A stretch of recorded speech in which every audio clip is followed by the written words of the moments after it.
Assalamualaikum warahmatullahi wabarakatuh. Selamat siang dan salam sejahtera untuk kita semua.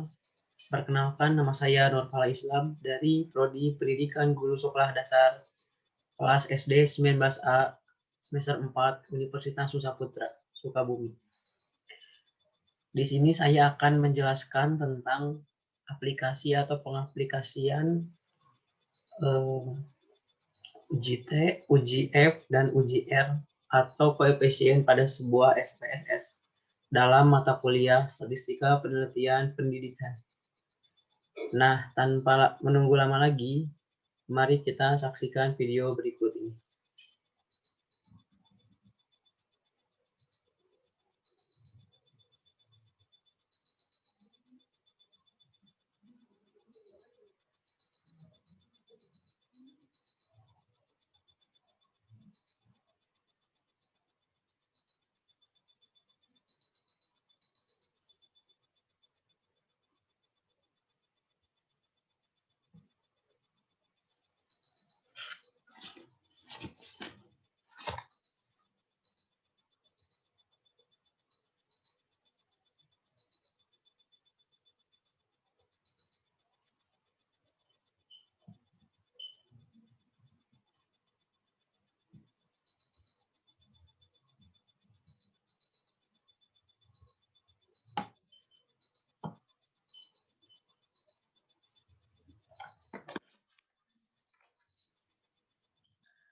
Oke, sebelum membahas tentang uji T, uji F, dan uji R pada SPSS, kita di sini akan mengetahui apa itu uji T, uji F, dan uji R. Uji T bertujuan untuk mengetahui ada atau tidaknya pengaruh parsial sendiri yang diberikan variabel bebas X terhadap variabel terikat Y. Uji F bertujuan untuk mengetahui ada atau tidaknya pengaruh simultan bersama-sama yang diberikan variabel bebas X terhadap variabel terikat Y. Koefisien determinasi R berfungsi untuk mengetahui berupa persen pengaruh yang diberikan variabel X secara simultan terhadap variabel Y. Nah, di sini saya mempunyai data. Ada X1, X2, dan Y. X1 ini adalah pendapatan per tahun, X2 adalah jumlah anggota keluarga, dan Y adalah konsumsi per tahun. Nah, dari data di sini kita akan menentukan apakah X1 dan X2 ini berpengaruh terhadap Y atau terhadap konsumsi per tahun.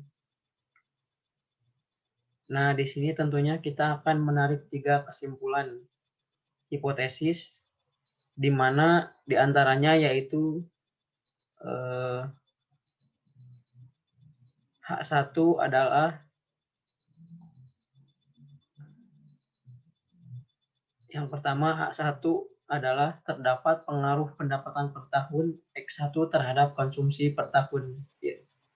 H2 adalah terdapat pengaruh jumlah anggota keluarga X2 terhadap konsumsi per tahun Y.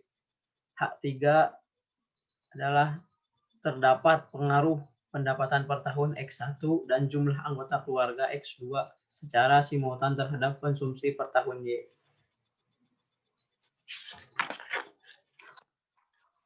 Nah, kita di sini memakai tingkat 95%, A sama dengan 0,05. Baik, sebelumnya di sini kita akan mengetahui dasar pengambilan keputusan.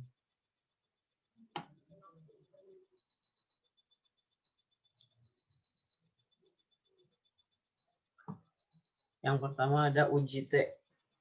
Jika nilai C kurang dari 0,05 atau T hitung lebih dari T tabel, maka terdapat pengaruh variabel X terhadap variabel Y. Jika nilai C lebih dari 0,05 atau T hitung kurang dari T tabel, maka tidak terdapat pengaruh variabel X terhadap variabel Y.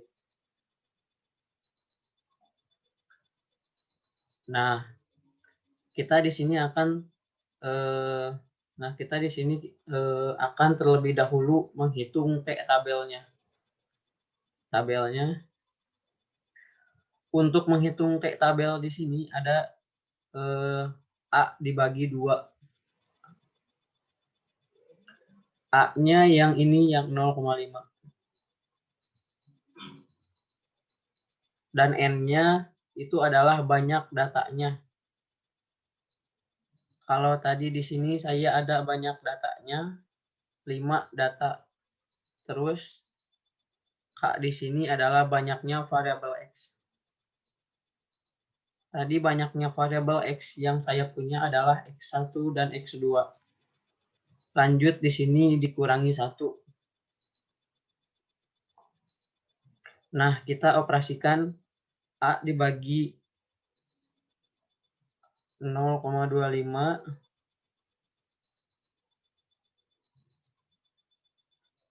sama dengan T dalam kurung 0,25 dibagi 2 dan hasilnya 4,303.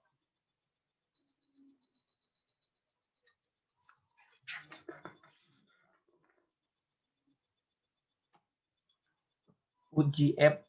Jika nilai C kurang dari 0,05 atau F hitung lebih dari F tabel, maka terdapat pengaruh variabel X secara simultan terhadap variabel Y.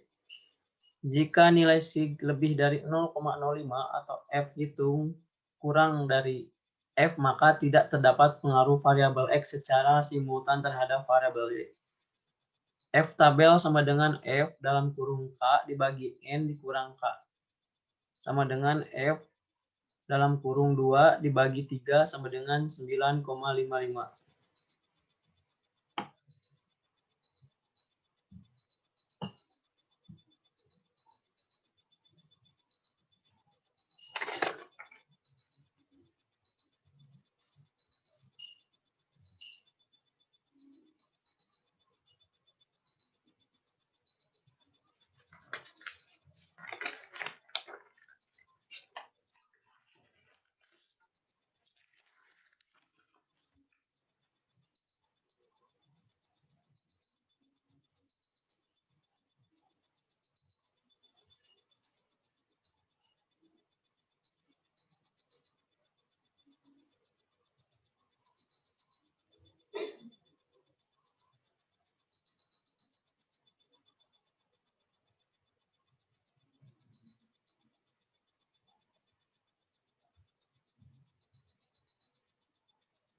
Setelah itu kita masuk ke label, diisi dengan jumlah anggota keluarga.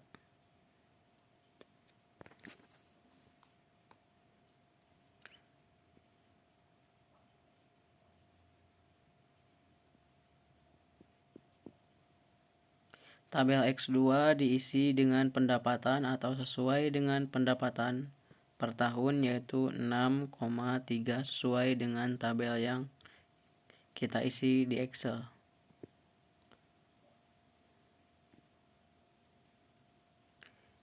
Pendapatan per tahun dan Y yaitu diisi dengan konsumsi per tahun. Sudah seperti ini, kita ubah mesu menjadi cell. Semua dirubah menjadi cell, dan setelah itu muncul di data view X1 dan X2 dan juga Y. Setelah itu kita blok datanya. Setelah kita blok, kita copy dan masukkan ke SPSS.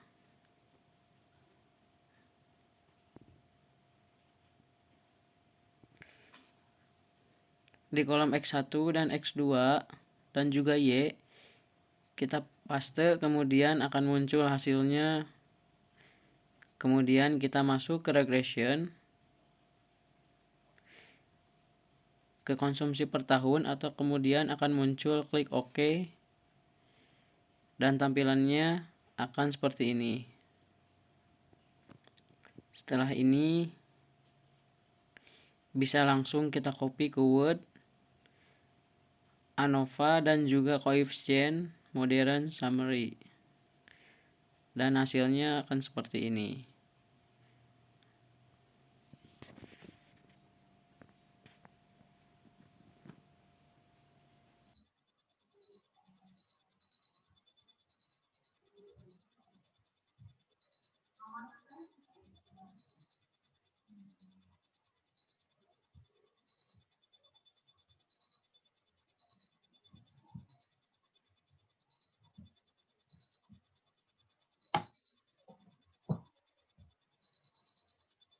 Dan ini hasil dari copy paste dari aplikasi SPSS yang tadi. Dari model summary, tabel model summary menunjukkan nilai koefisien R yang menunjukkan tingkat hubungan antara variabel 0,698 sama dengan 69,8%. R square atau koefisien determinasi memiliki arti 0,488 sama dengan 48,8%. Kesimpulannya adalah berdasarkan hasil pengujian koefisien determinasi didapatkan nilai koefisien 0,488 sama dengan 48,8% atau memiliki pengaruh yang sangat kecil, tidak signifikan. Sedangkan yang ANOVA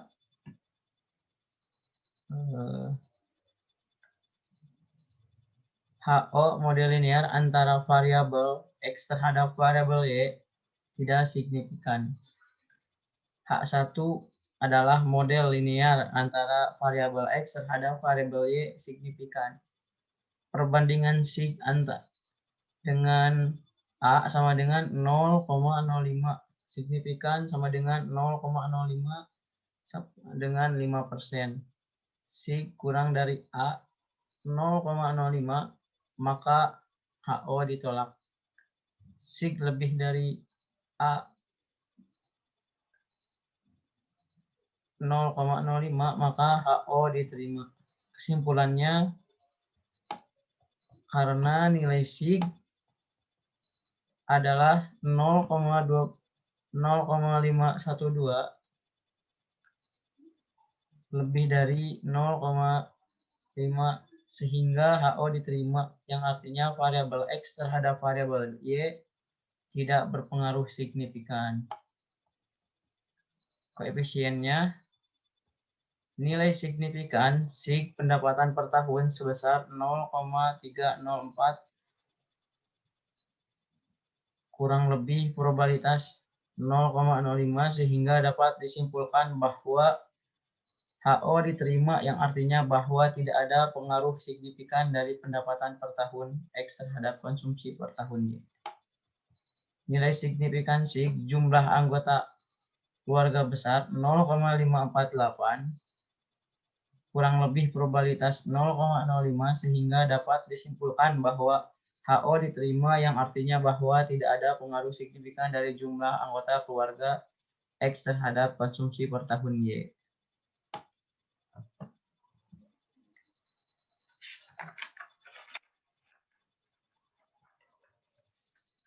Baiklah, pembahasan dari uji T, uji F, dan uji R atau koefisien dimensi